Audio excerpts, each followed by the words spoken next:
বাংলাদেশের ঐতিহ্যবাহী ফরিদপুর জেলার সালথা থানার অন্তর্গত বিভক্তি যুব সমাজের উদ্যোগে আজকের এই ওয়াজ মাহফিলের সম্মানিত সুযোগ্য অনারেবল প্রেসিডেন্ট পীরে কামিল আল্লামা শাহ আকরাম আলী সাহেব আল্লাহ পাক তার গোলামকে হায়াতে তৈয়বা সিয়াতে কুলিয়ে দান করুন, চিল্লা বলুন আমিন। আজকের প্রোগ্রামের আমন্ত্রিত মেহমান বৃন্দ, আমন্ত্রিত ওলামা ইকরাম, কথা বলেছেন প্রিয় ভাই মুফতি আমির হামজা, কথা বলেছেন হযরত মাওলানা ইমরান হুসাইন সিদ্দিকী, কথা বলেছেন হযরত মাওলানা মুফতি ইমরান হুসাইন। সকল আলোচকের আলোচনা আল্লাহ পাক দ্বীনের জন্য, ইসলামের জন্য, কোরআনের খেদমতের জন্য কবুল করুন, চিল্লা বলুন আমিন। মাহফিল পরিচালনায় হাফেজ কারি আবুল হাশেম সিদ্দিকী, আল্লাহ পাক তার গোলামকে হায়াতে তৈয়বা সিয়াতে কুলিয়ে দান করুন, চিল্লা বলুন আমিন। মঞ্চে উপস্থিত সম্মানিত ওলামা ইকরাম, সামনে বসা পিতৃ সমতুল্য মুরব্বী বাবাজিরা, কলিজার টুকরা প্রাণপ্রিয় যুবক ভাইয়েরা, ছোট্ট ছোট্ট সোনামানিকেরা, পর্দার আড়ালের সম্মানিত অবলা সরলা আবেদা সালেহা মা বোনেরা, প্রশাসনের সম্মানিত পুলিশের ভাইয়েরা, ডিবির ভাইয়েরা, জাতির বিবেকীয় সাংবাদিক বন্ধুগণ, বিভিন্ন রাজনৈতিক দলের সম্মানিত নেতা কর্মী ভাইয়েরা, সবাইকে নিয়ে মহান মনিবের দরবারে শেষ দবনত চিত্তে কালিমাতুশ শুকর আদায় করে পড়ছি আলহামদুলিল্লাহ। হয় নাই কৃপণতা অলসতা দূর করে মুসলমান হিসাবে সিংহের মতো বাঘের মতো গর্জন করে আল্লাহর দেয়া জবান দ্বারা দুইটা ঠোঁট নাড়ায় চিৎকার মেরে বলুন আলহামদুলিল্লাহ। করুন রব্বানা লাকাল হামদ হামদান কাসীরান তাইয়িবান মুবারাকান ফি। লক্ষ কোটি দরুদ সালাম মানবতার শ্রেষ্ঠ বন্ধু বিশ্বনবী বিশ্বনেতা জেনবী আইয়ামে জাহিলিয়াতের যুগে আগমন করে অসভ্য মানুষগুলোকে সভ্য বানিয়েছেন, অভদ্র মানুষগুলোকে ভদ্র বানিয়েছেন। কোরআন নামের সংবিধান দিয়ে কোরআনের রাজ কায়েম করে সোনালী যুগ উপহার দিয়া মদিনার পাক ভূমিতে শায়িত আছেন। সে রাসূলের প্রতি কলিজা ভরা মহব্বত নিয়ে পড়ছি দরুদ ও সালাম, সকলেই পড়ুন সাল্লাল্লাহু আলাইহি ওয়াসাল্লাম। সম্মানিত ভাইরা, আজকের প্রোগ্রামে আসতে পেরে বসতে পেরে আপনারা খুশি না বেজার? কারা কারা বেজার দুই হাত তুলে দেখান। মাশাআল্লাহ, ফরিদপুরের মানুষ অনেক চালাক। শ্রোতারা যদি চালাক হয় ওয়াজ করে শান্তি পাওয়া যায়, কইতে কলিকাতা বুঝে নেই। আজকের মাহফিলে আসতে পেরে বসতে পেরে কারা কারা খুশি, মুখে নিয়ে হাসি, আওয়াজ বেশি। আল্লাহ নামের এমন একটি স্লোগান দেবেন, এলাকায় যদি কোনো ইসলাম বিরোধী উই পোকা, সার পোকা, তেলা পোকা থাকে, ওদের কলিজায় যেন কম্পন সৃষ্টি হয়, এমন আওয়াজ তুলতে রাজি আছেন যারা? দুটি হাত টান টান করে তুলে দেখান তো তারা। লিল্লাহি তাকবীর, লিল্লাহি তাকবীর, আল কোরআনের আলম, আল হাদিসের আলম, দুনিয়ার মুসলিম, যালিকাল কিতাবু লা রাইবা ফীহি। আমার আল্লাহ রাব্বুল আলামিন বলেন, এটি এমন একটি কিতাব যেই কিতাবের মধ্যে কোনো সন্দেহ নাই, কোনো সংশয় নাই, কোনো মিথ্যা নাই, কোনো ধোঁকা নাই। There is no doubt. বলুন আল্লাহু আকবার। হুদাল লিল মুত্তাকিন, মুত্তাকি বান্দাদের জন্য গাইডলাইন হিসাবে, পথ প্রদর্শক হিসাবে আসমান থেকে কিতাবটি নাজিল করেছেন কে? আরেকটু জোরে বলেন কে? সেই কিতাবের আলোচনা শুনলে লাভ না লস? লাভটা কেমন আল্লাহ জানায় দিলেন, ওয়া ইযা কুরিয়াল কুরআনু ফাসতামিউ লাহু ওয়া আনসিতু লাআল্লাকুম তুরহামুন।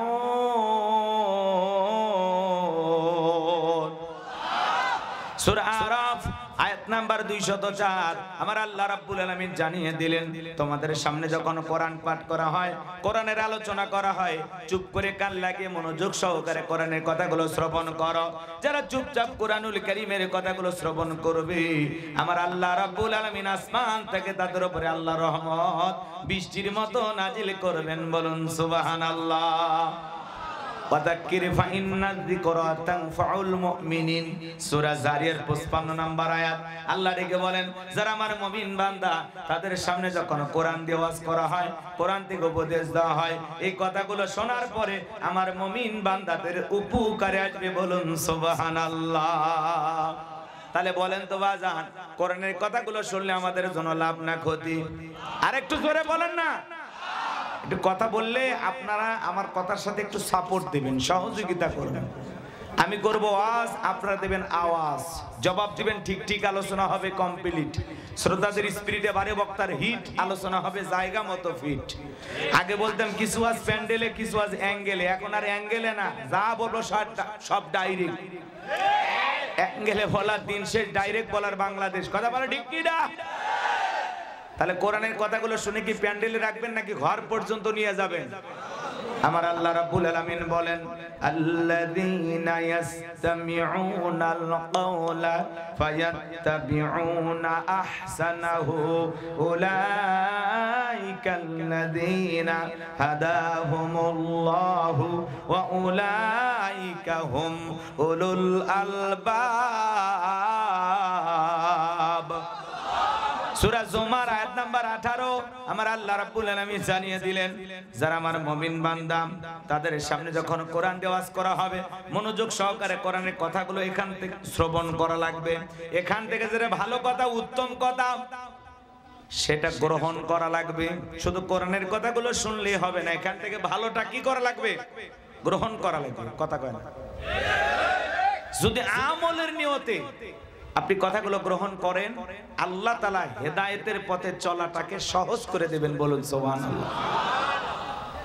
আবার আল্লাহ রাব্বুল আলামিন বলেন, যারা কোরআন থেকে কথাগুলো গ্রহণ করে, এখান থেকে ভালোটা গ্রহণ করে, আমার আল্লাহ বলেন ওয়া উলাইকা হুম উলুল আলবাব, তারাই হলো বুদ্ধিমান। সুবহানাল্লাহ। তাহলে ওয়াজ কি খালি প্যান্ডেলে থাকবে নাকি ঘর পর্যন্ত যাবে? শুনে বাড়ি পর্যন্ত নিয়ে যাবেন তো ইনশাআল্লাহ। ছোট্ট একটি সূরা আপনাদের সামনে তেলাওয়াত করেছি, সূরাটির নাম কাউসার। জোরে বলেন কি নাম? আরো জোরে। জোরে হলো না, আমার ভাষা কি বোঝেন? তাহলে কথা বললে একটু সহযোগিতা করবেন। সূরাটির নাম কাউসার। মোট আয়াত আছে 3টি, রুকু আছে 1টি। বিশ্বনবীর মক্কার জিন্দেগিতে আল্লাহ রাব্বুল আলামিন এই সূরাটি নাজিল করেছেন। কোরআনুল কারীমের 108 নাম্বার সূরা। জবান ছেড়ে সবাই মহব্বতে, সকলের মুখস্থ আছে না? অনেকে ভাবতেছেন হুজুর এই সূরা থেকে ওয়াজ করবেন, এত দূর থেকে আসলেন। আমরা মোটরসাইকেলে তেল ভরা, মোটরসাইকেলে তেল কইরা, গাড়ি ভাড়া দিয়া, লসিমন করিমন অটো ভ্যানে চড়িয়া কষ্ট করে আসলাম। আগে যদি জানতাম এই সূরার ওয়াজ হবে, আপনার মাহফিলে আসতাম না। এরকম কি ভাবতেছেন? আচ্ছা বলেন তো বাজান, পরিচিত পথে পথ চলতে সহজ হয় না কঠিন হয়? পরিচিত মানুষের সাথে কথা বলে ভালো লাগে না খারাপ লাগে? পরিচিত রাস্তায় পথ চলতে যেমন সহজ হয়, পরিচিত মানুষের সাথে কথা বলে যেমন ভালো লাগে। বক্তা যদি পরিচিত আয়াত বা সূরা থেকে আলোচনা করে, সেইটা শুনলে আরো বেশি ভালো লাগবে। কারণ যেই জিনিস যত বেশি জানবেন, তাতে চর্চা কমে না বাড়ে? বলেন, চর্চা কমে না বাড়ে? হয়তোবা সূরা কাউসারের তাফসীর আপনারা যেভাবে জানেন, আমি হয়তোবা সেভাবে জানি না। আজকে আমি যেভাবে বলবো হয়তোবা আপনারা সেভাবে শোনেন না। কথায় আছে না, এক একটা ফুলের এক একটা সুঘ্রাণ। একটু শুরু করতে দেন, মজা পাবেন ইনশাআল্লাহ। তাহলে জবান ছেড়ে সবাই একটু আমার সঙ্গে তেলাওয়াত করুন। আউযু বিল্লাহি মিনাশ শাইতানির রাজীম। বিসমিল্লাহির রাহমানির রাহিম। বিতাড়িত মুর্দার শয়তানের কাছ থেকে আল্লাহ পাকের কাছে আশ্রয় প্রার্থনা চাচ্ছি। পরম করুণা অসীম দয়ালু আল্লাহ তাআলা নামে শুরু করছি। ইন্না আ'তাইনাকাল কাউসার ফাসাল্লি লিরাব্বিকা ওয়ানহার ইন্না শানিয়াকা হুয়াল আবতার। আল্লাহু আকবার। যে কোনো আয়াত বা সূরার তাফসীর করতে হলে কোন প্রেক্ষাপটে কোন সময় আল্লাহ তাআলা সেই সূরাটি বা আয়াতটি নাজিল করেছেন, সেই নাজিলের প্রেক্ষাপট জানা দরকার আছে না নাই? আরবিতে বলা হয় শানি নজুল। যদি শানি নজুল আলোচনা করা হয় তাহলে তাফসীর বুঝতে সহজ হয়। তাহলে সূরা কাউসার আল্লাহর হাবিবের উপরে কোন সময় কোন প্রেক্ষাপটে নাজিল হয়েছে একটু জানার দরকার আছে না নাই? আমি কি একটু তুলে ধরবো? শুনবেন তো ইনশাআল্লাহ? একটা তাকবীর দেন, লিল্লাহি তাকবীর। সম্মানিত ভাইয়েরা আমার, বিশ্বনবীর প্রিয় সাহাবী হযরতে আনাস রাদিয়াল্লাহু তাআলা আনহু বলেন, নবীজি কাবার হাতিমে হেলান দিয়া বসা। হযরতে আনাস দেখে বলেন, আমি তাকায় দেখি নবীজির মনটা খারাপ, মুখটা বলেন চোখের কোনা দিয়া অশ্রু ঝরতেছে। হযরতে আনাস দেখে বলেন, কিছুটা সময় অতিবাহিত হয়ে যাওয়ার পরে আমি তাকায় দেখি আমার নবীজি মুস্কি মুস্কি হাসতেছেন। বলুন সুবহানাল্লাহ। হযরতে আনাস দেখে বলেন, নবী গো, এই মাত্র দেখলাম মুখটা মলিন, চোখের কোনা দিয়ে অশ্রু ঝরতেছে, মনটা বড় খারাপ। আবার এখন কিছুক্ষণ পরে আবার দেখতেছি আপনি হাসতেছেন। ও নবী, কেনই কাঁদেন, কেন হাসেন? কারণটা তো বুঝতে পারি না। আমার নবী কেন কাঁদেন, কেন হাসেন, এর পিছনেও রহস্য আছে না নাই? নবীজির কান্না করার কারণ হলো নবীজির কলিজার টুকরা ছেলে সন্তানগুলো জন্ম নেয় আর একে একে ছেলে সন্তানগুলো মারা যায়। আবুল কাসেম মারা যায়, আবু তাকের মারা যায়, ইব্রাহিম মারা যায়। বাবা হিসাবে নবীর মনেও কষ্ট লাগে কিনা? একে তো সন্তানগুলো মারা যায়, অন্যদিকে নবীজির কাছের চাচা নাম হলো আবু লাহাব ডেকে বলে, ভাতিজা, তোমার বংশে বাতি জ্বালানো কেউ থাকলো না, তুমি একটা লেজ কাটা, তুমি একটা নির্বংশ, তুমি একটা হাট করে জোরে কন্যা উজবেল। যদি রসুলের চারটা কন্যা সন্তান জীবিত ছিল, কিন্তু ছেলেগুলো জন্ম নেয় আর একে একে মারা যায়। নবীজির ছেলে সন্তানগুলো কেন জীবিত থাকলো না? এই পৃথিবীর জমিনে অনেক নবী রাসূল এসেছেন, আল্লাহ তাদেরকে সন্তান দান করেছিলেন, তাদের ছেলে সন্তানগুলো প্রাপ্ত বয়স পর্যন্ত, যৌবন পর্যন্ত জীবিত ছিল।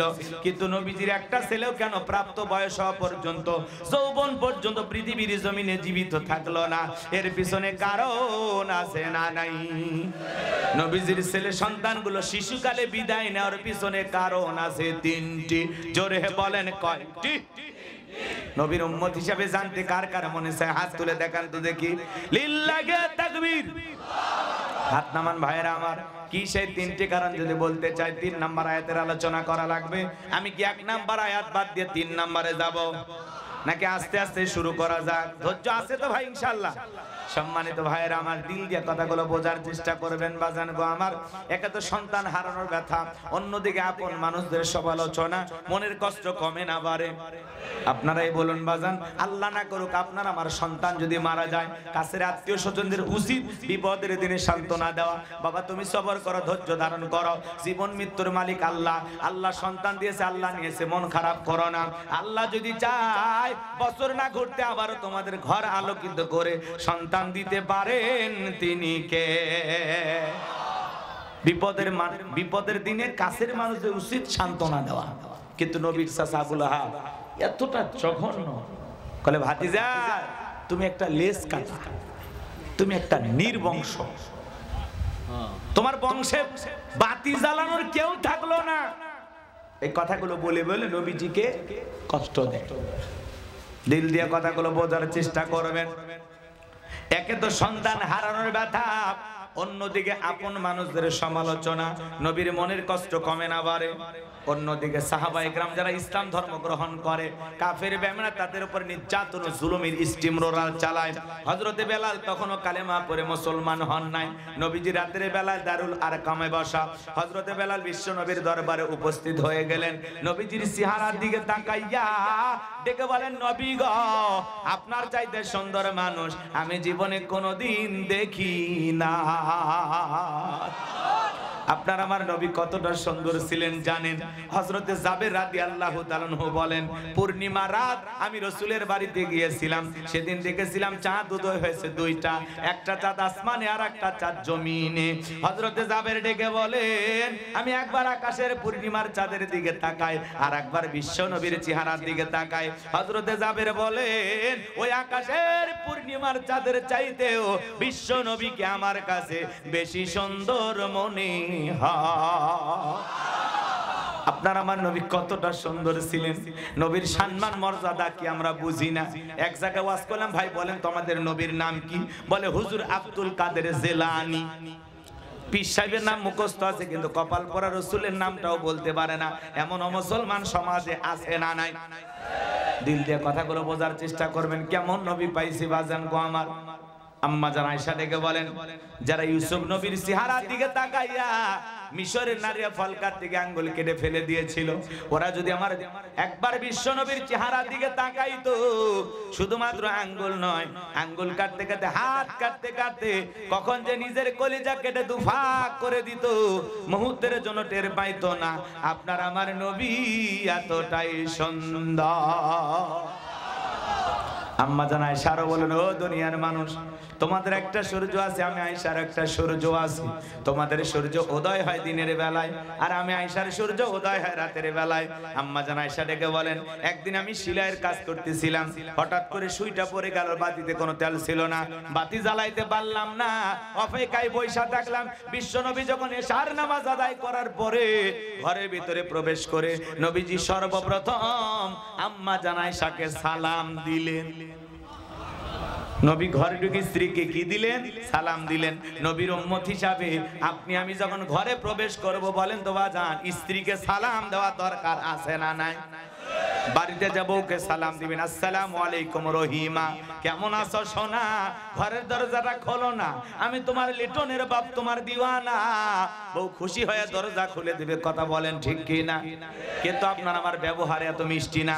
ঘরের দরজা যায়, এ রুবেলের মা, দরজা খোল, বেশি দেরি হলে দরজা ভেঙে ফেলে দিয়া, আজ তোর পিঠের উপর কি যে হবি রে। ভিতর থেকে বউ বলে, এটা স্বামী না সেকেন্ড আজরাইল। এরকম স্বামী আসে না?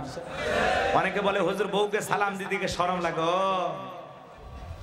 বিয়ে করলেন, বউয়ের বাচ্চা হয়ে গেল, আপনার শরম লাগে না? আর সালাম দিদিকে শরম লাগে, শরম না শয়তানি? স্বামী স্ত্রীর মধ্যে সালাম আদান প্রদান হলে আল্লাহর পক্ষ থেকে রহমত নাজিল হয়। স্বামী স্ত্রীর মধ্যে সালাম আদান প্রদান হলে তাদের ভিতরে ভক্তি, শ্রদ্ধা, ভালোবাসা, বিশ্বাস বেড়ে যায়। কথা বলে, বউকে সালাম দেবেন। এ যুবক শোনো, বউকে সালাম দিবা, যদি আশেপাশে লোকজন না থাকে বউয়ের হাত ধরে মুসাফা করবেন। কার হাত? এ যুবক কথা বলো না, কার হাত? বউয়ের হাত। পাশের বাড়ি ভাবির হাত না ধরলে ঝাঁটা দিয়ে পিটাবি। বউয়ের হাত ধরে মুসাফা করবেন। একবারে যদি ময়দান ফাঁকা থাকে কোলাকুলিও সেরে নেবেন। আজকে দাম্পত্য জীবনে অনেক অশান্তি, শান্তি নাই। স্লোগান শোনেন না? আপনি কি দাম্পত্য জীবনে অসুখী? আপনি কি সুখী হতে চান? রাসূলের 4টি রোমান্টিক সুন্নাত আছে, যদি বাস্তব জীবন আমল করতে পারেন, প্রত্যেকটা স্বামী স্ত্রী যদি তাদের দাম্পত্য জীবনে 4টি সুন্নাত আমল করতে পারে, মৃত্যু পর্যন্ত সম্পর্ক টিকে থাকার গ্যারান্টি। কথা কয় কি? সেই 4টি সুন্নাত শুনবেন। আজকে সকালে বিয়ে, বিকেলে তালাক। কথা কয়, সন্ধ্যায় বিয়ে, সকালে তালাক। এর উপরে যদি হয় মেয়ের মা তালাক, তো আরো তাড়াতাড়ি তালাক। কথা বলেন, মেয়ের মা তালাক তো বউ তালাক। কারণ এই শাশুড়িগুলো হলো অরিজিনাল ক্রিমিনাল, কটকটি। এরা সংসার নষ্ট করার মূল হাতিয়ার।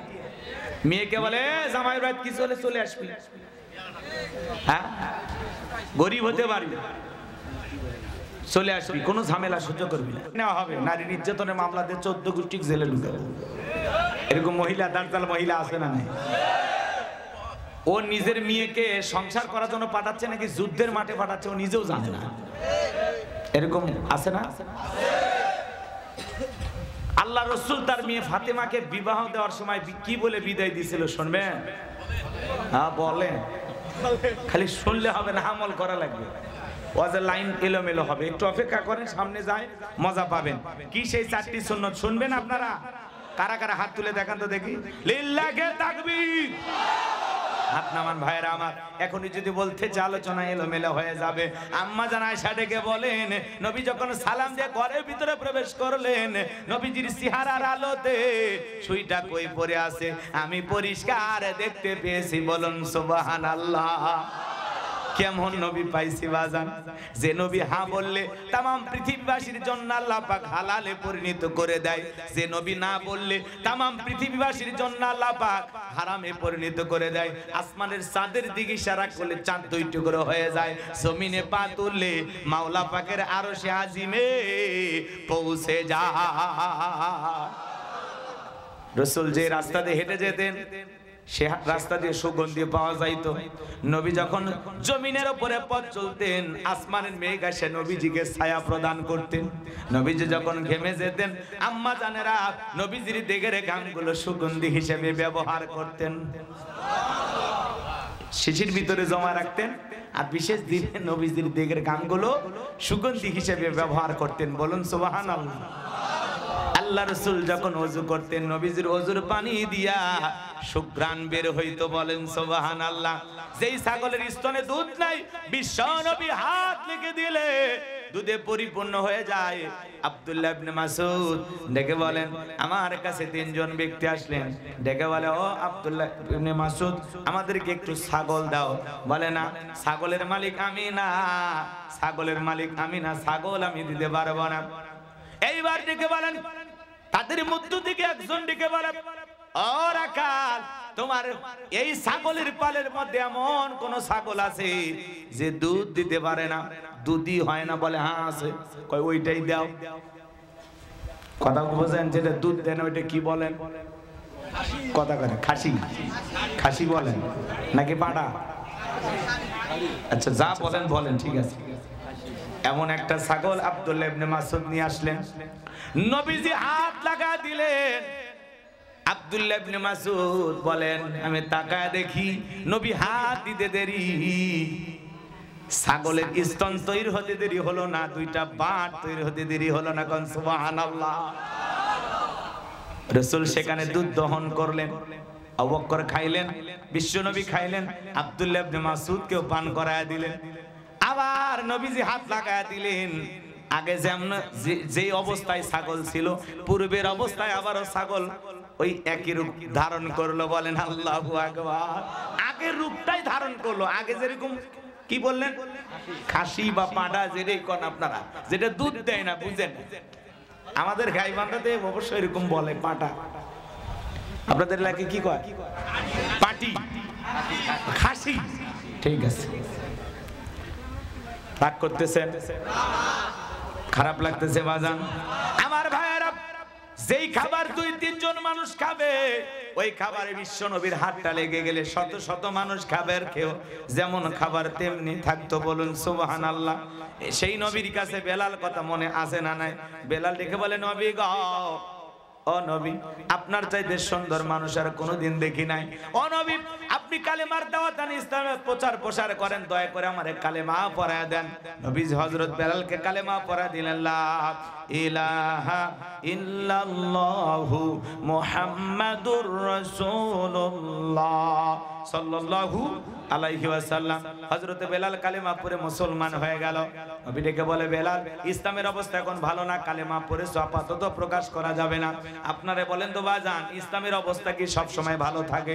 আজও তামাম পৃথিবীর দিকে তাকায় দেখেন, তামাম পৃথিবীর জালেম আর বেঈমানরা ঐক্যবদ্ধ হয়েছে ইসলাম আর মুসলমানকে মুছে ফেলার জন্য। কথা বলেন ঠিক কি না? ওই সাদা চামড়ার দলেরা ঐক্যবদ্ধ হয়েছে ইসলামকে পৃথিবীর জমিন থেকে মুছে ফেলবে। বলেন তো বাজান, ইসলাম মুছে ফেলার শক্তি কি ওদের আছে? ইসলামের সুইচ আছে কার হাতে?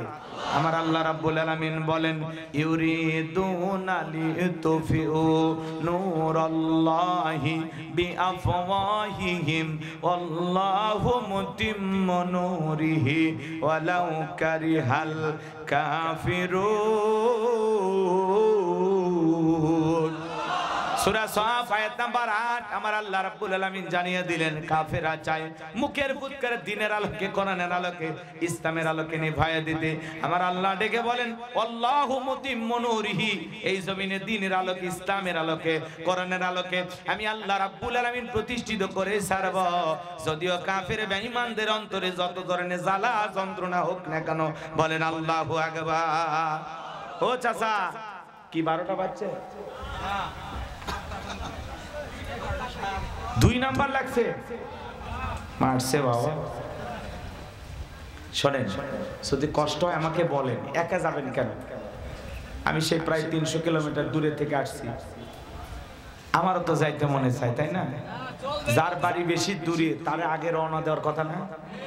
তা আপনারা রওনা দিচ্ছেন কেন? এরকম করবেন না, এমনিতে এলোমেলো করবেন না, খারাপ লাগবে। আমি 12টার মধ্যেই শেষ করার চেষ্টা করবো ইনশাআল্লাহ। সামনে গেলে মজা লাগবে। যুবকে একটু অপেক্ষা করো, তোমাদের জন্য কিছু স্পেশাল আলোচনা মাথার মেমোরিতে সেভ করা আছে, সময় মতো ডাউনলোড দিয়ে শোনা আসবে। একটু অপেক্ষা করো।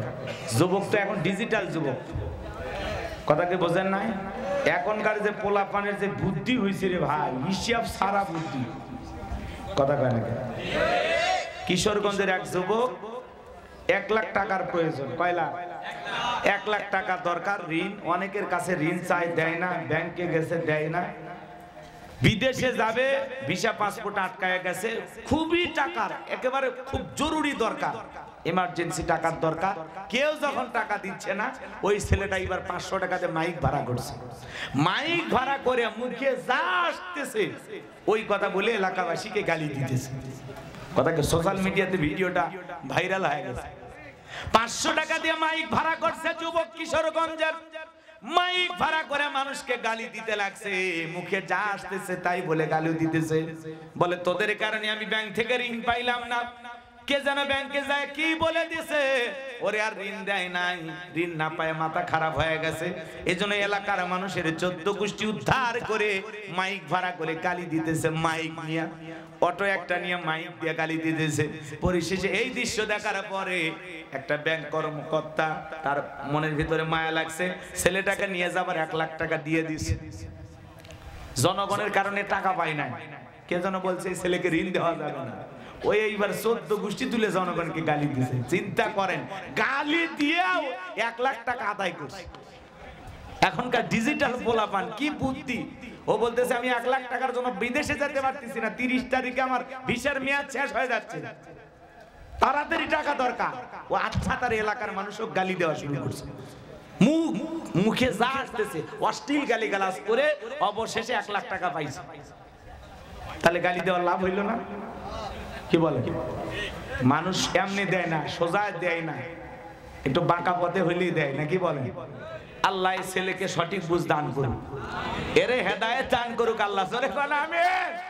এজন্য যুবক, তোমাদের জন্য কিছু স্পেশাল আলোচনা আমি করব, কারণ যুব সমাজকে ঠিক করা লাগবে। কথা বলেন, এই যুবকদের রক্তের উপর ইসলাম প্রতিষ্ঠিত হবে। কথা বলে ঠিক না? এই যুবক, তোমার আর ঘুমাইলে চলবে না, ঘুম থেকে জাগ্রত হও।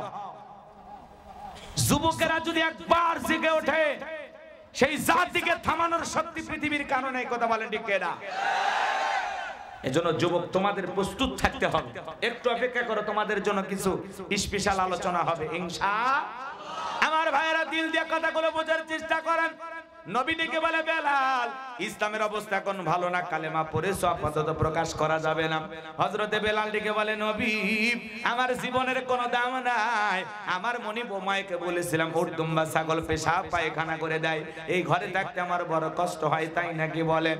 এইবার উমায় ডেকে বলে, বেলাল রে, উদ্দুম্বা ছাগলের দাম আমার কাছে আছে, কিন্তু তোর মতো কালো হাসি বেলালের দাম আমার কাছে নাই।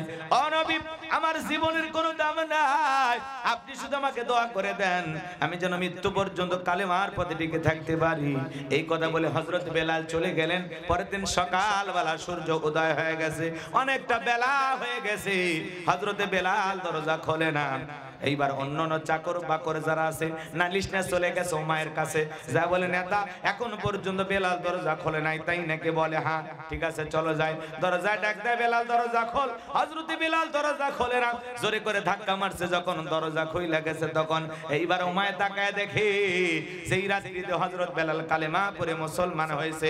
ওই রাত্রিতে একটা উট দুম্বা ছাগলের কাছে কোনো পেশাব পায়খানা নাই। জোরে কোন মারহাবা। এইবার উমাইয়া ডেকে বলে, চাকরের দল, বেলালের বিরুদ্ধে মিথ্যা অভিযোগ দাও। তোমরা যখন ঘুমাচ্ছিলে বেলাল তখন ময়লা আবর্জনা পরিষ্কার করেছে, যাও নিজেদের কাজ করো, যাও। এই কথা বলে ওদেরকে দাঁড়িয়ে দিলেন। এক পা দুপা করে বেলালের কাছে চলে গেলেন। হযরতে বেলাল দেয়ালে পিঠটা লাগাইয়া জিহ্বা নাড়ায়া জিকির করে কা। এইবার হযরত বেলালকে হালকা করে ধাক্কা মারছে, যখন জবান দিয়ে কালেমার আওয়াজ বের হয়েছে, তখন হযরতে বেলালের কণ্ঠে কালেমার আওয়াজ শোনার পরে উমাইয়া ডেকে বলে, বেলাল, তোর জবান দিয়ে কি শুনলাম, তুমি কি মুসলমান হয়েছো? হযরতে বেলাল ডেকে বলে, মুসলমান হয় যারা মিথ্যা কথা বলতে পারে না তারা, ওয়াকুলু কাওলান সাদীদা।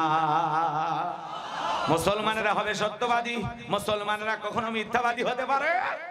আমাদের সমাজে মিথ্যাবাদী আছে না নাই? সকালে মিথ্যা কথা বলে, বিকালে মিথ্যা, ভরা পেটে মিথ্যা, খালি পেটে মিথ্যা, ঘুমানোর আগেও মিথ্যা, ঘুম থেকে উঠেও মিথ্যা। মিথ্যা বলতে বলতে চেহারাটা বেঁকা হয়ে গেছে, এক পা কবরে চলে গেছে। এত মিথ্যা কথা বলে শয়তান পর্যন্ত বলে আমিও এত খারাপ না। কথা বলেন না কেন? মিথ্যাবাদী আছে না নাই? তবে ফরিদপুরে মিথ্যাবাদী থাকে না, ভারতে আছে না? এই জেলায় নাই, আপনাদের জেলাতেও আছে। তা আপনার নিজের জেলার বদনাম করলে আমার কিছু করার আছে? আমার ভাইরা দিল দিয়ে কথাগুলো বোঝার চেষ্টা করবেন। হযরতে বেলালকে এইবার উম্মায় ডেকে বলে, বেলাল তুমি যদি চাও উটদুম্বা ছাগলের মালিক বানায় দেব, থাকার জন্য ভালো ঘরের বাড়ির ব্যবস্থা করে দেব।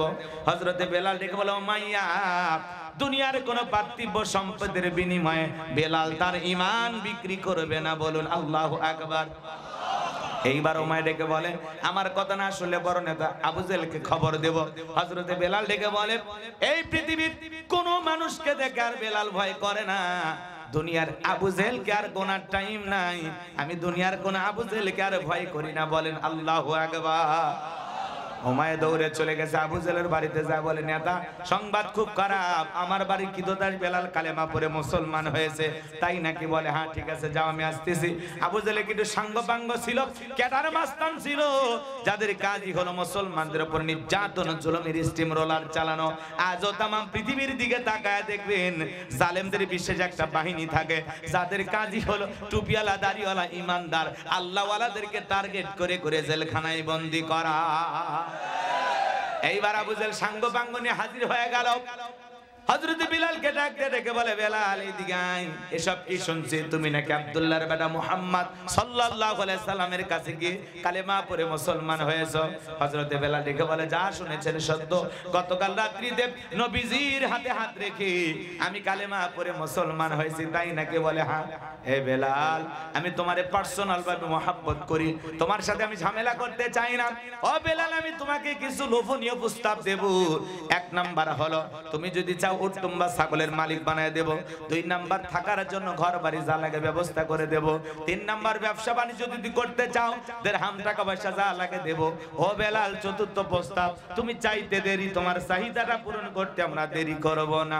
হযরতে বেলাল ডেকে বলে, আবু জেহেল রে, দুনিয়ার সব সম্পদ যদি আমাকে দিতে চাও, দুনিয়ার সব সম্পদ ছাড়তে রাজি, বিশ্ব নবীর কালেমা ছাড়তে রাজি নাই, বলেন আল্লাহু আকবার। বেলালের মতো যারা খাঁটি ইমানদার, এদেরকে টাকা দিয়ে কেনা যায় না। মুনাফিক মার্কা মুসলমান যারা টাকার কাছে বিক্রি হয়, তারা টাকা যেই দিকে ওদের ফতুয়া সেই দিকে, টাকার জোরে ফতুয়া ঘরে। টাকা পাইলে বাতিলের 5টা গোলাম হয়, টাকা পাইলে কয় ম্যাডাম আপনি জান্নাতি, 1 প্যাকেট বিরিয়ানি পায় কয় ম্যাডাম জান্নাতি। কথা কন, এরকম হুজুর আছে না নাই? রাগ করতেছেন মনে হয়? গভীর মনোযোগ দিয়ে কথাগুলো শুনে যাবেন বাজান। বেলালের উত্তরসূরি যারা, এরা টাকার কাছে ঈমান বিক্রি করতে পারে। গভীর মনোযোগ দিয়ে শুনবেন।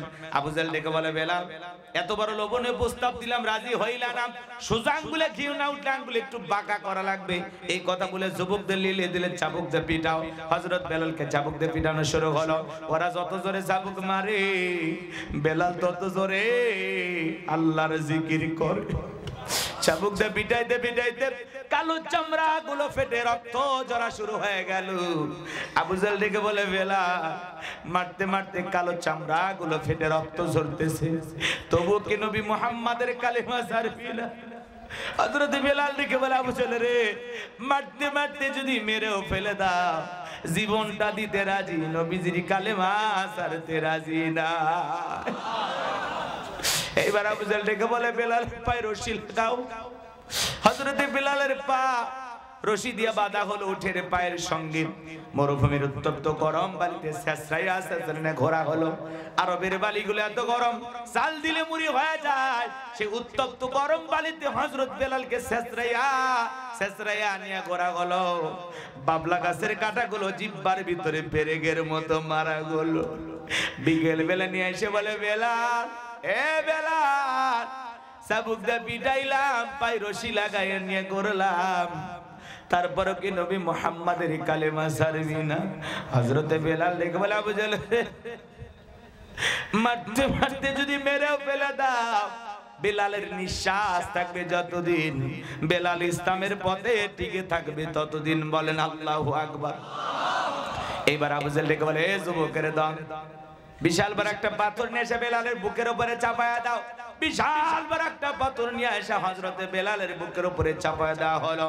কাফেররা মনে করলো পাথরের চাপার আঘাতে বেলাল মারা যাবে, হাত বাঁধা পা বাঁধা।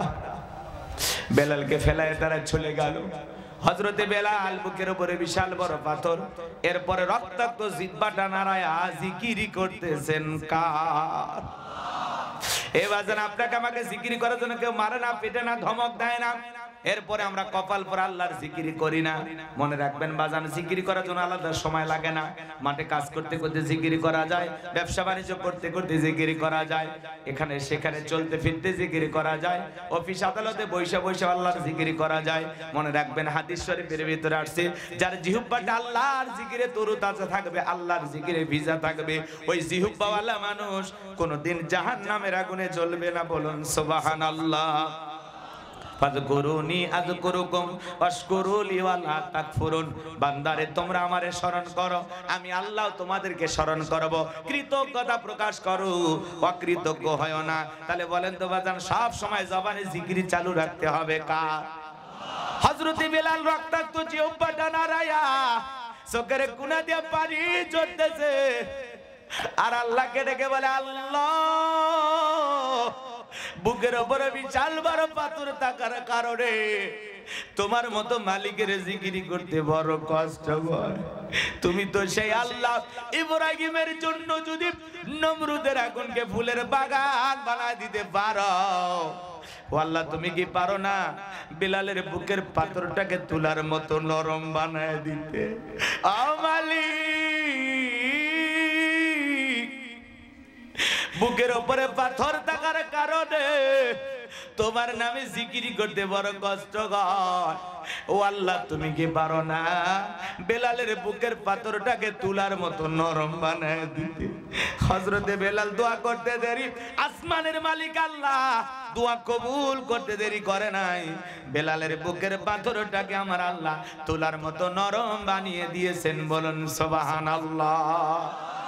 আশিক রাসূল বেলাল, নবীর পাগল বেলাল, নবীকে কতটা মহব্বত করতেন জানেন বাজার? নবীজি যখন মক্কা নগরীতে পথ চলতো, বেলাল একবার ডানে যায় আর একবার বামে যায়। নবী ডেকে বলে, বেলাল বুঝিন একবার ডানে আর একবার বামে, কারণটা কি? ডেকে বলে, নবী আপনি ইসলামের দাওয়াত দেন, কালেমার প্রচার প্রসার করেন, কাফেররা হলো আপনার শত্রু, আপনাকে টার্গেট করে যদি ডান থেকে তীর নিক্ষেপ করে গো নবী, ওই তীরটা যেন সর্বপ্রথম আমি বেলালের বুকের ভিতরে ঢোকে, আবার বাম দিকে যায়। মনে মনে ভাবি ওরা যদি বাম থেকে তীর নিক্ষেপ করে, নবী গো ওই তীরটা যেন সর্বপ্রথম আমি বেলালের বুকের ভিতরে ঢোকে। আমি বেলাল মারা গেলে ইসলামের ক্ষতি হবে না, আপনি নবী মারা গেলে ইসলাম আর মাথা উঁচু করে সামনের দিকে দাঁড়াতে পারবে না। বলেন আল্লাহু আকবার। নিজের জীবনের বিনিময়ে বিশ্ব নবীকে আগলায় রাখতেন বেলাল। সেই বেলালের উপর নির্যাতন জুলুমের কথা বিশ্ব নবীর কান পর্যন্ত যখন পৌঁছে গেল, নবী আবু বকরকে ডেকে বলে, আবু বকর বেলালের কষ্টের কথা আমার সহ্য হয় না, যাও যাও তুমি আমার বেলালের জন্য একটা কিছু করো। হযরত আবু বকর সিদ্দিক রাদিয়াল্লাহু তাআলা আনহু কয়েক গুণ দাম বেশি দিয়া গোলামীর জীবন থেকে হযরত বেলালকে আজাদ করলেন, মুক্ত করলেন। বলুন আল্লাহু আকবার। এই যখন ইসলামের অবস্থা, একদিকে সন্তান হারানোর ব্যথা, কাফেরদের সমালোচনা, অন্যদিকে সাহাবায়ে কেরামদের উপর নির্যাতন জুলুম, এই জন্য নবীজির মনটা খারাপ, চোখের কোণা দিয়ে পানি ঝরতেছে। নবীর যখন মন খারাপ, নবীকে সান্ত্বনা দেওয়ার দায়িত্বটা কার? বলেন তো দায়িত্ব কার? আমার আল্লাহ ডেকে বলে, জিবরাইল আমার বন্ধুর মা নাই, বাবা নাই, আমি ছাড়া আমার বন্ধুর কেউ নাই রে জিবরাইল। আমার বন্ধুর মনটা হয়েছে ভারী, আমি আল্লাহ সইতে নাহি পারি। লাহু মাহফুজ থেকে সূরা কাউসার নিয়ে যায় আমার বন্ধুর উপরে নাজিল কর তাড়াতাড়ি। বলুন আল্লাহু আকবার। নবী ডেকে বলে, আনাস আমার মনটা কেন খারাপ কারণটা তোমরা জানো কি? তোমার মুস্কি হাসি দেওয়ার কারণ এই মাত্র আসমান থেকে জিবরাইল এসে আমার উপরে সূরা কাউসার নাজিল করলো। বলুন আল্লাহু আকবার। নবী তখন মুস্কি মুস্কি হাসলেন আর সাহাবায়ে কেরামদের সামনে এই ছোট্ট সূরাটা তেলাওয়াত করে শুনিয়ে দিলেন। জবান ছেড়ে সবাই মহব্বতে আরেকবার পড়ুন, ইন্না আ'তাইনাকাল কাউসার ফাসাল্লি লিরাব্বিকা ওয়ানহার ইন্না শানিয়াকা হুয়াল আবতার। আল্লাহু আকবার। আমার আল্লাহ রাব্বুল আলামিন বলেন, ইন্না আ'তাইনাকাল কাউসার, অবশ্যই আমি আল্লাহ পাক আপনাকে হাউজে কাউসার দান করেছি।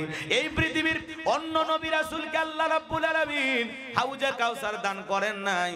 আপনার আমার নবীকে আল্লাহ তাআলা হাউজে কাউসার গিফট করেছেন, হাউজে কাউসার দান করেছেন। এ বাজান, আল্লাহ বলেন, ইন্না আ'তাইনাকাল কাউসার, নিশ্চয়ই আমি আল্লাহ পাক আপনাকে হাউজে কাউসার দান করেছি।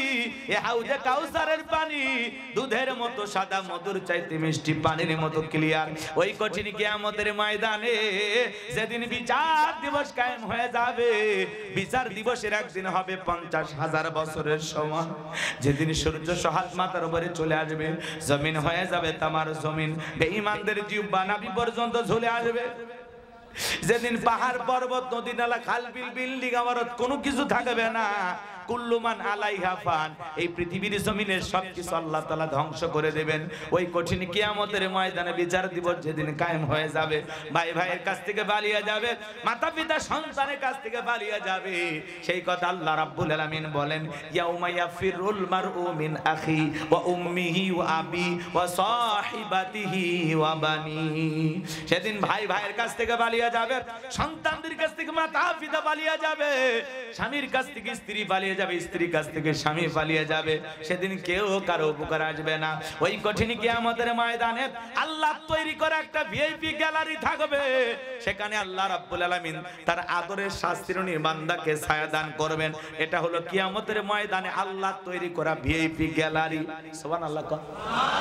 সেদিন মানুষ পানি পানি বলে চিৎকার মারবে, দলে দলে মানুষ বিশ্ব নবীর দিকে রওনা করবে। নবীজির হাতে হাউজে কাউসারে পানি পান করার জন্য কিছু মানুষের চোখের সামনে আল্লাহ তাআলা পদ্মার আবরণ তৈরি করে দেবেন। নবী তখন ডেকে বলবেন, আল্লাহ, সংখ্যায় আমি আমার অনেক উম্মতকে দেখতে পাইলাম, কেন জানি সংখ্যাটা কমে গেল, বুঝতে পারলাম না। আমার আল্লাহ তখন ডেকে বলে, বন্ধু, পাইকারি দরে আপনি সবাইকে হাউজে কাউসারে পানি পান করাইতে পারবেন না। দুনিয়ার জীবনে দুইটি অপরাধ করেছিল যারা, আজকে আপনার হাতে হাউজে কাউসারের পানি পাবে না তারা। কয়টা অপরাধ? ওই দুইটা অপরাধ আপনার আমার ভিতরে থাকতে পারে কিনা একটু জানার দরকার আছে না নাই? ভালো করে বুঝবেন বাজান। নবী যে হাউজে কাউসারের পিয়ালা নিয়ে দাঁড়িয়ে আছেন, সুবহানাল্লাহ। এদিকে তাকান, আমার দিকে তাকান। হযরত আবু বকর সিদ্দিক রাদিয়াল্লাহু তাআলা পিয়ালাগুলো ভরায় দিবেন। মাঝখানে দাঁড়িয়ে থাকবেন হযরত ওমর। হযরত ওমর বিশ্ব নবীর হাতে দেবেন। আর নবীজি তার আদরের উম্মতদেরকে খুঁজে খুঁজে খুঁজে কিয়ামতের ময়দানে হাউজে কাউসারে পানি পান করায় দিবেন। কিয়ামতের ময়দানে কারা কারা নবীজির হাতে হাউজে কাউসারে পানি পান করতে চান, দুইটা হাত তুলে আল্লাহকে দেখান। আল্লাহ কিয়ামতের ময়দানে নবীজির হাতে হাউজে কাউসারে পানি পান করার তৌফিক আমাদেরকে দান করুন। আল্লাহ যেন আমাদের সবাইকে নবীজির হাতে হাউজে কাউসারে পানি পান করার তৌফিক দান করেন। একটু চিল্লায় বলেন আমিন। আরো একবার বলুন আমিন, আমিন। হাত নামান বাজান গো আমার। পানি চাইলে তো পাওয়া যাবে না, কাজ করা লাগবে। শোনেন শোনেন, কিয়ামতের ময়দানে নবীজির চেহারাও দেখা হবে, নবীর হাতে এক পেলা হাউজে কাউসারের পানি পান করা হবে।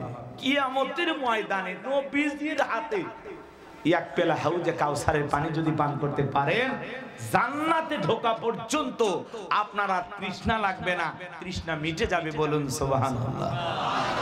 কিন্তু পানি চাইলে তো পাওয়া যাবে না, কাজ করা লাগবে। আমি আপনাদের এলাকায় আসলাম, এক্সাম্পল দিচ্ছি, উদাহরণ দিচ্ছি কথা বোঝানোর জন্য।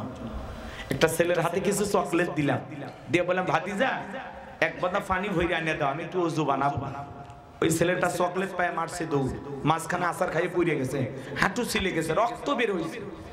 এরপরে চকলেট থাকার কারণে উঠে দাঁড়াইছে, বদনা ভইরা পানি নিয়েই আমার সামনে হাজির।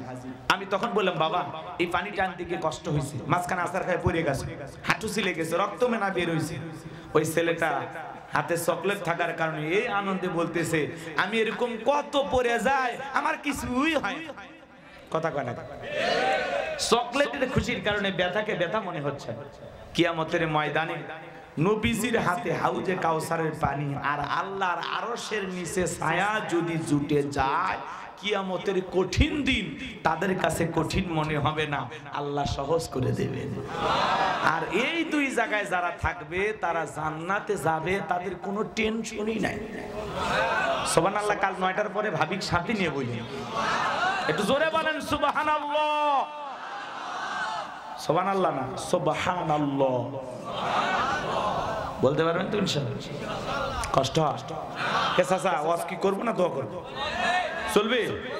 একটু জোরে কোন চলবে? লিল্লাহি তাকবীর। আমার ভাইরা দিল দিয়ে কথাগুলো বোঝার চেষ্টা করবেন। হাউজে কাউসারের পানি চাইলেই তো পাওয়া যাবে না, একটু কষ্ট করা লাগবে। কিছু মানুষ দেখবেন একটু হঠাৎ করে নামাজ ধরলে পুরাতন যারা নামাজি থাকে নতুন নামাজি দেখে ঠাট্টা বিদ্রুপ করে, হাসি তামাশা করে, বলে আজকে সূর্য কোন দিক উঠছে, উত্তর পাড়ার বাসা দিকে মসজিদে নামাজ পড়বি না 2 দিন পরে আবার ছাইরে দিবি, এরকম বলে কি না? এই চাচা আপনাকে বলছি, দাওয়াত দিয়ে তো 5 জনকে মসজিদে আনতে পারেন না। হঠাৎ করে একজন নামাজ ধরেছে, 2 ওয়াক্ত পড়ুক আর 2 দিন পড়ুক, ওটা ওর ব্যাপার। আপনার এই কথা শুনে ওই লোক যদি পরের দিন থেকে নামাজে না আসে, আল্লাহর কাছে কি জবাব দিবেন? কথা কয় না? এর জন্য আমরা সমালোচনা করব না। হঠাৎ করে কেউ নামাজ ধরেছে, নতুন নতুন নামাজি সাজছে, আপনাকে মন্তব্য করার দরকার নাই। পারলে ওনার জন্য দোয়া করেন যে ভাতিজা তুমি মসজিদে আসছো নামাজ পড়ার জন্য, দেখে দিলটা বইরে গেছে, আল্লাহর কাছে দোয়া করি আল্লাহ যেন মৃত্যু পর্যন্ত তোমাকে মসজিদে এসে 5 ওয়াক্ত নামাজ জামাতের সহিত আদায় করার তৌফিক দান করেন। দোয়া করেন, ভালোবেসে বুকে টানেন। আসরে নামাজ পড়ে বলেন, ভাতিজা তুমি আসছো, কি যে ভালো লাগছে, 1 কাপ চা না খাইলে যাইতে দেব না। ভাতিজারে আসরে নামাজ পড়ে 1 কাপ চা খাওয়ায় দেন, ও তখন বুঝবে এই যে নামাজি মানুষগুলোর সাথে মিশা কি একটা মহব্বত, কি একটা ভালোবাসা পয়দা হচ্ছে। কথা বলেন।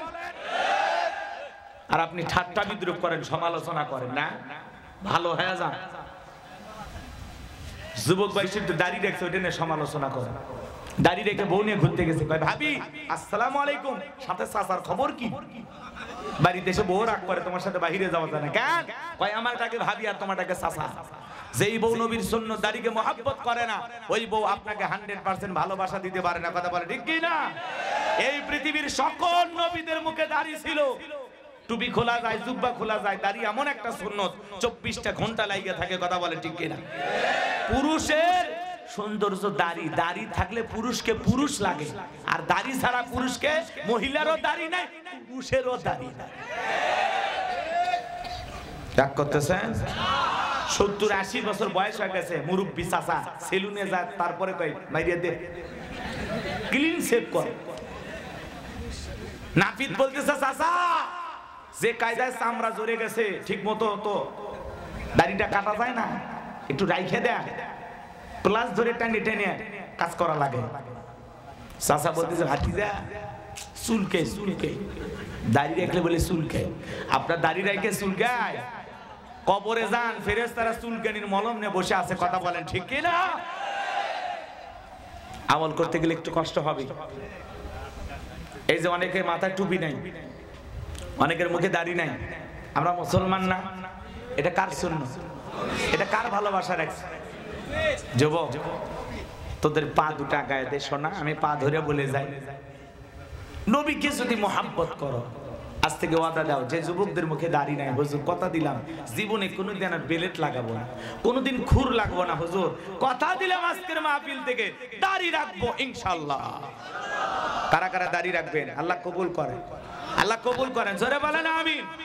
হাত নামান, হাত নামান। এই যুবক শোনো, ফরিদপুর থেকে ঢাকার উদ্দেশ্যে রওনা করেছো, হানিফ বাসে সইজা, আল্লাহ না করুক ভাঙ্গাই যায় দুর্ঘটনায়, কথা কি বলছেন, আপনি মারা গেছেন, আল্লাহ না করুক যদি মারা যান, পকেটে টুপিও নাই, মুখে দাড়িও নাই, মানুষ মরার পরে লুঙ্গি খুলে দেখবি মাথা কাটান আছে না নেই। কথা বলে ঠিক না? আর যদি মুখে দাড়ি থাকে বুঝে নেবে মুসলমান টুপি থাকলেও বুঝে নেবে মুসলমান, টুপিও নাই দাড়ি নাই, মরার পরে ইজ্জত খুলে দেখবি কথা কোন ঠিক কিনা।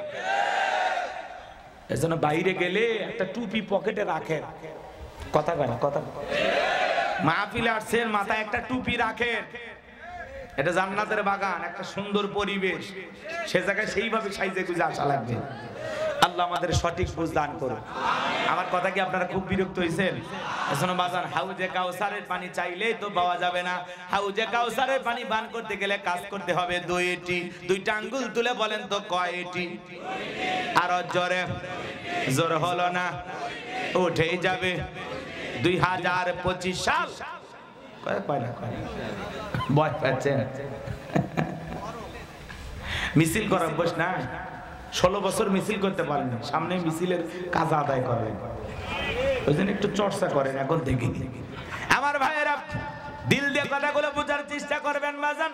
হাউজে কাউসারের পানি পান করতে গেলে দুইটি কাজ করা লাগবে, আল্লাহ তাআলা সেটা 2 নাম্বার আয়াতে জানিয়ে দিলেন। সবাই বলুন ফাসাল্লি রাব্বিকা ওয়ানহার, পড়ুন পড়ুন, ফাসাল্লি রাব্বিকা ওয়ানহার। 1 নাম্বার হলো ফাসাল্লি রাব্বিকা, রবের উদ্দেশ্যে সালাত নামাজ হবে একমাত্র কার জন্য? আরেকটু জোরে বলেন, কার জন্য? কুল ইন্না সালাতি ওয়া নুসুকি ওয়া মাহইয়ায়া ওয়া মামাতি লিল্লাহি রাব্বিল আলামিন। সূরা আনআম আয়াত নাম্বার 162। আল্লাহ রাব্বুল আলামিন জানিয়ে দিলেন নবীজি আপনি বলুন, আমার নামাজ, আমার কুরবানি, আমার জীবন, আমার মরণ লিল্লাহি রাব্বিল আলামিন, আসমান জমিনের প্রতিপালকের জন্য।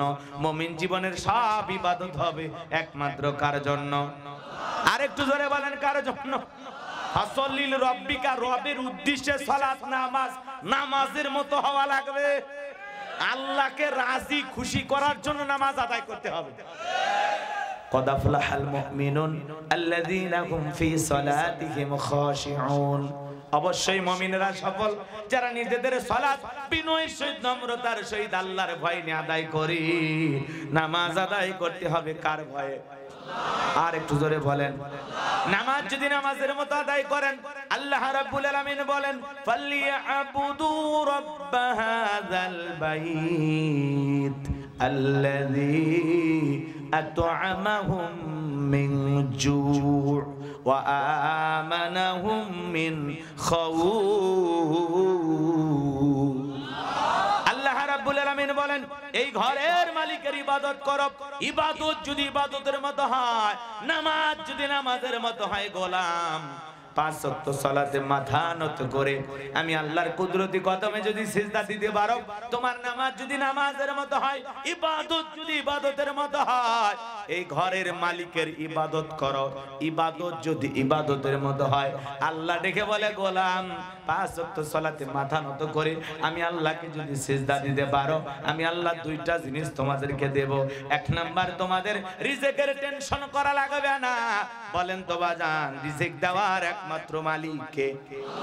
আপনাদের এলাকায় একটা প্রাণী বের হয় গভীর রাতে, কুহু কয়ে চিল্লায়, নাম কি? শিয়াল পণ্ডিত। ওর নামে কি? সালতা বাজারে মুরগির হোটেল আছে, ব্যাংকের অ্যাকাউন্টে টাকা জমানো আছে, ওই শিয়াল পণ্ডিতকে খাওয়ায় কে? একটা পাখি সকালবেলা নির থেকে বের হয়ে যায়, সন্ধ্যাবেলায় ওই পাখির পেটটা ভরে বাসায় ফেরত আসার ব্যবস্থা করেন তিনি কে? আল্লাহ যদি পাখিকে খাওয়ায়, শিয়ালকে খাওয়ায়, আমরা হলাম আশরাফুল মাখলুকাত, কুনতুম খায়রা উম্মাতিন উখরিজাত লিন-নাস। আল্লাহ আমাদেরকে উত্তম জাতি বানাইছেন, ভিআইপি বানাইছেন, মর্যাদার আসনে বসাইছেন। আল্লাহকে আমাদেরকে না খাওয়ায় রাখবেন? বলেন তো বাজান, রিজিক দেওয়ার একমাত্র মালিক কে? ওয়া মা মিন দাব্বাতিন ফিল আরদি ইল্লা আলাল্লাহি রিজকুহা।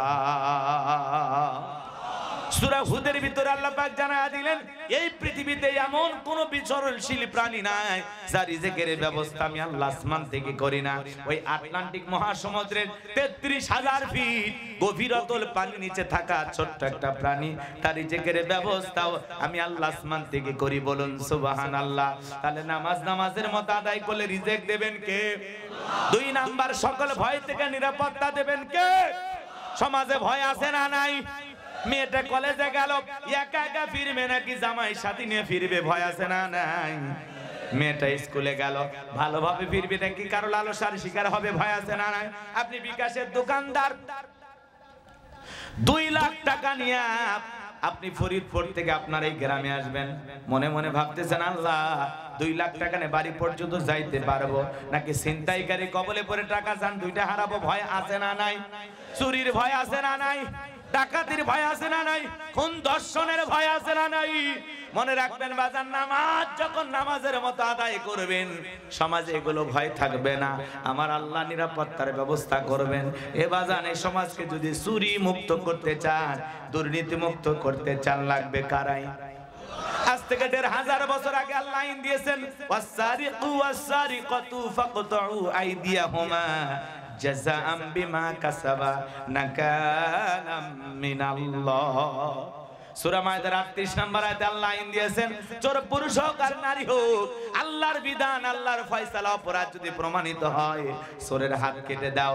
একটা চোরের হাত কেটে বাইতুল মোকাররমের সামনে নিয়ে এসে মিডিয়ার মাধ্যমে যদি ফলাও করে প্রচার করা হতো, বাংলার পার্লামেন্টে আইন পাস করা হয়েছে, চুরি করলে চোরের হাত কেটে দেওয়া হবে। বিশ্বাস করেন বাবাজিরা, বাংলাদেশের সমস্ত চোরেরা তওবা করে আল্লাহর ওলি হয়ে যেত। কিন্তু কে শোনে কার কথা? আছে গেল না মনের ব্যথা। এখন উচিত কথা যদি কই, পিঠের উপর দিয়া যাবি মই, এই আনন্দে কিছু লোক কিনে খাবি বগুড়ার স্পেশাল দই। যত দোষ নন্দ ঘোষ, সত্যটা বললে দোষ, করলে অন্যায়ের প্রতিবাদ, নামটা হবে তোমার মৌলবাদ, নামটা হবে তোমার জঙ্গিবাদ। নেতা কেন পার্লামেন্টে আল্লাহর আইন চালু করতে চায় না? কারণ নেতা জানে যেই পরিমাণে দুর্নীতি আমি আমার হাত দিয়ে করেছি, প্রথম হাত তো আমারই কাটা যাবে। 11 লক্ষ কোটি টাকা বিদেশে পাচার করেছিল। আপনারা জানেন না? ইতিহাস ভুলে গেছেন? আপনাদেরকে বলা কঠিন। ফরিদপুর না এটা? রাগ করতেছেন না? দুর্নীতি করে বিদেশে বেগম পাড়া বানাইছে, 11 লক্ষ কোটি টাকা বিদেশে পাচার করছে। বড় বড় কথা বলতে এমপি মন্ত্রীরা কেউ আছে? সব ভাগে পেলে গেছে। কথা বলে না কেন? মন্ত্রীরা সব কোথায় গেল, এমপিরা সব কোথায় গেল, কোথায় কাদের কাকা? ওদের সারা দেশটা এখন লাগে ফাঁকা ফাঁকা। পালাবো না, পালাবো না, পালাবো না, যায় না তাদের দেখা, ওদের সারা দেশটা এখন লাগে ফাঁকা ফাঁকা। আইন মন্ত্রী আটকে গেল আইনেরই ফাঁকে, দাড়ি সারা দরবেশটারে ভণ্ড ভণ্ড লাগে। কথা কন, রাগ করতেছে? পলকের ঝলক গেল, পলকের ঝলক গেল, থামিয়ে নেটের চাকা, ওদের সারা দেশটা এখন লাগে ফাঁকা ফাঁকা। কোথায় গেল সংসদেতে মমতাজের গান, কোথায় গেল হযরত বলা স্বামী ওসমান? 70 রাকাত তাহাজ্জুদ পড়তো, বিরাট পর আল্লাহর ওলি দাবি করত। কথা কন না কেন? কে আল্লাহর ওলিরা জানতো না যে ভাগ্যে কি পরিণতি আসে? কথা কন না কেন আপনারা? এরা বড় বড় কথা বলতো, পালাবো না, হারাবো না, কই তো পালিয়েই গেলেন, আমাদেরকে বিপদে ফেলা। কথা কন। ওনাদের বিদেশে যাওয়ার জায়গা আছে, আমরা জনগণ, আমাদের যাওয়ার কোনো জায়গা আছে? বুঝে নেওয়া লাগবে। এদেশের যত নেতারা রাজনীতি করুক, যত নেতারাই দল করুক, কোন নেতার ছেলে গুলি খায় না, কোন নেতার ছেলে মিছিলের সামনে যায় না। কথা বলেন?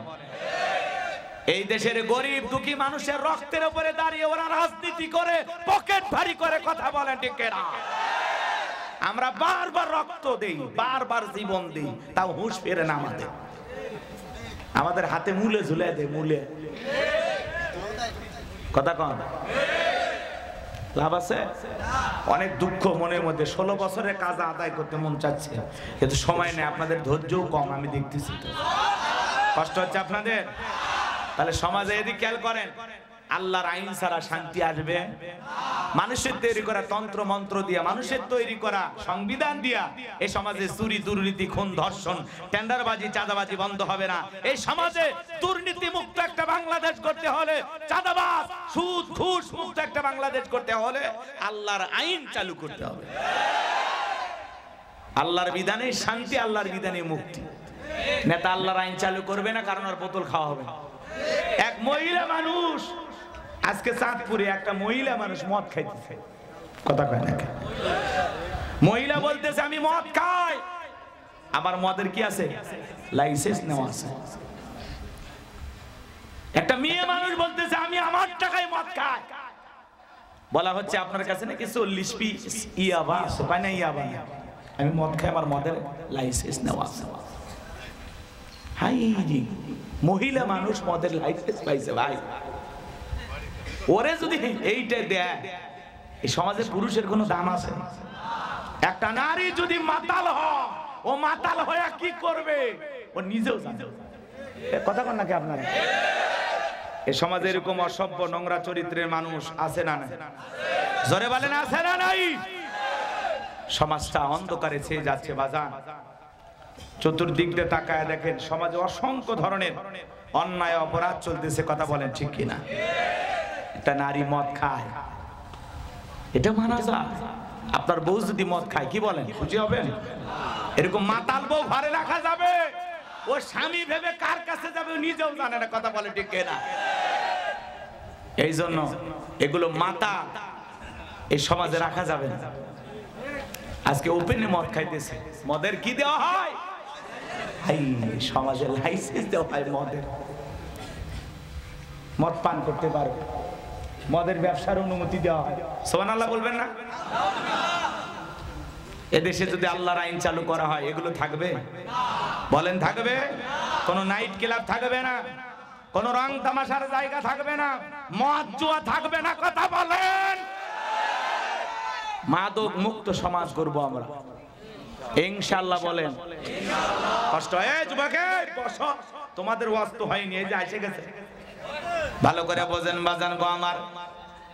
এদিকে খেয়াল করেন, আল্লাহ রাব্বুল আলামিন বলেন ফাসল্লিল রাব্বিকা ওয়ানহার, রবের উদ্দেশ্যে সালাত আদায় করা লাগবে। নামাজ হবে একমাত্র কার জন্য? আল্লাহ রাব্বুল আলামিনকে রাজি খুশি করার জন্য। কারা কারা 5 ওয়াক্ত সালাত আদায় করবেন হাত তুলে দেখান। আল্লাহ আমাদের সবাইকে 5 ওয়াক্ত নামাজি বানায় দেন। জোরে বলেন আমিন। আমার নিয়ত সহি। কুরবানি দিতেছি কার জন্য? অনেকে বলে কুরবানি না দিলে ছেলে মেয়ে মানুষের গোশতের দিকে তাকায় থাকবে, অতএব কিস্তি তুলে হলেও দেব। এই কথা কয় না? কুরবানি না দিলে, মেয়েটার বিয়ে দিলাম, জামাই বাড়িতে গোশত পার না পাঠালে মান সম্মান থাকবে না। এইরকম নিয়তে যারা কুরবানি দেয়, ওদের কুরবানি হবে। আপনারাই কইছেন, সঠিক কইছেন, ভয় পান কেন? 2 নাম্বার, টাকাটা হালাল হওয়া লাগবে, ইনকামটা বৈধ হওয়া লাগবে। আল্লাহ পবিত্র, তিনি পবিত্র বস্তুকে ভালোবাসেন। হালাল উপার্জনের টাকা দিয়ে কুরবানি দেওয়া লাগবে। সুদের টাকা, ঘুষের টাকা, হারাম উপার্জনের টাকা দিয়ে কুরবানি দিলে হবে না। দুর্নীতিবাজ, সুদখোর, ঘুষখোর, হারামখোর, বদমাইশ, এলাকার সবচাইতে বড় সন্ত্রাস। 10 লাখ টাকার একটা গরু নিয়ে আসেন সালতা বাজার অথবা ফরিদপুরে, অথবা আপনাদের গ্রামের নাম কি? বিভাগদি। এই গ্রামের রাস্তার মোড়ে বাঁধতে রাখছে। মানুষ কয় কার গরু? কয় তালুকদারের। কত? কয় 10 লাখ। কয় তালুকদার সাহেব ঠকেন নাই, জিতছেন। এই চাচা থাকবা থাকবা, ওই ছেলেটার সাথে লাগেন না।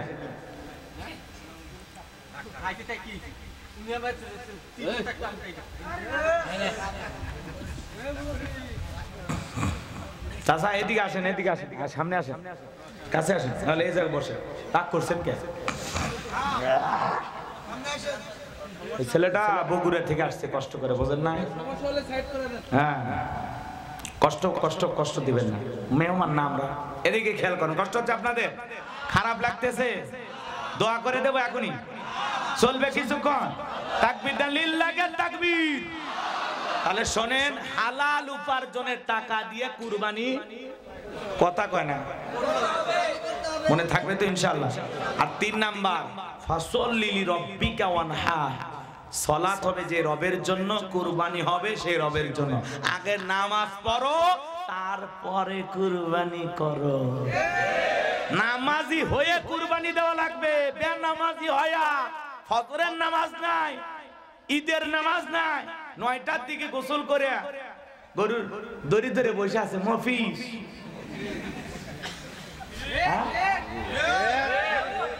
হুজুর ঈদের নামাজ পড়ে এসে বলে, ভাই কই গেছিলেন? মাঠে নামাজ পড়তে। কয় যাই নাই, ঘুম থেকে উঠতে লেট হয়েছে তো, এর জন্য আমি কিছুক্ষণ আগে গোসল সেরেছি। হ্যাঁ, কিন্তু হুজুর আমি ওযু করেছি, ওযু করে কুরবানির পশু নিয়ে দাঁড়ায় আছে। কত বড় ভণ্ড চিন্তা।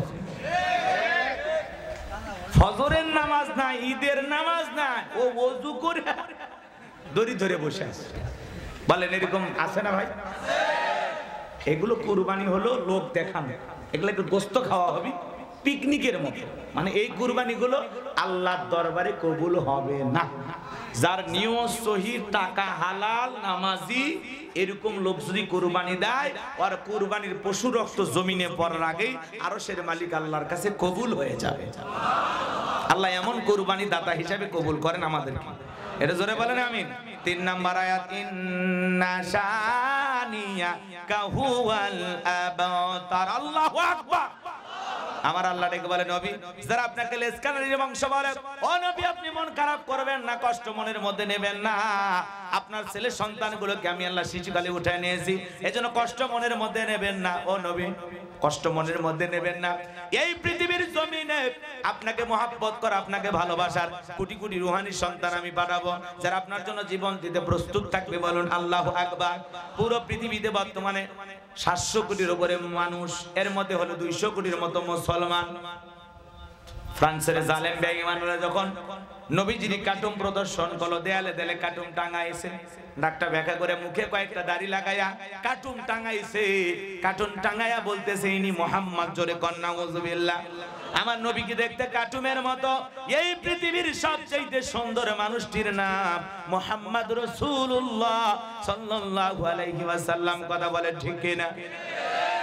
যে নবীর চরিত্রের সার্টিফিকেট আল্লাহ দিয়ে বলেন, ওয়া ইন্নাকা লাআলা খুলুকিন আযীম।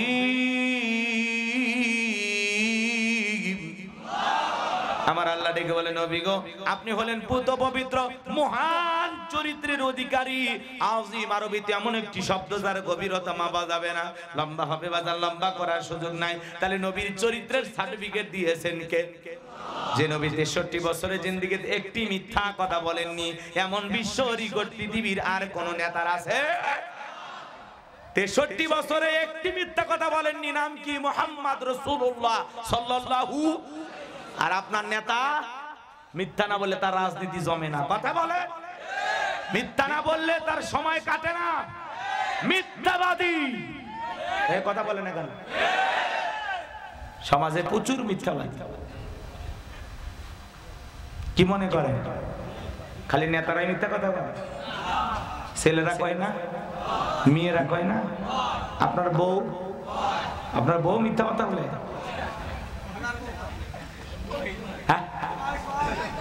ও আপনার বউ মিথ্যা কথা বলে? শোনে, মিথ্যা কম বেশি অনেক মানুষই বলে, কিন্তু এখান থেকে আমাদের বেরিয়ে আসা লাগে। মিথ্যা বলা জায়েজ না হারাম? তাহলে আমাদের গুনাহ হচ্ছে না? তাহলে গুনাহ কেন করব? আমরা মিথ্যা বলবো না, আমরা সব সময় সত্য কথা বলবো। সত্য বলবো, জীবনে যা হয় হবে সত্য বলতে হবে। কথা বলা ডেকে না, সত্য কথা বলবেন, সত্যের পথে থাকবেন।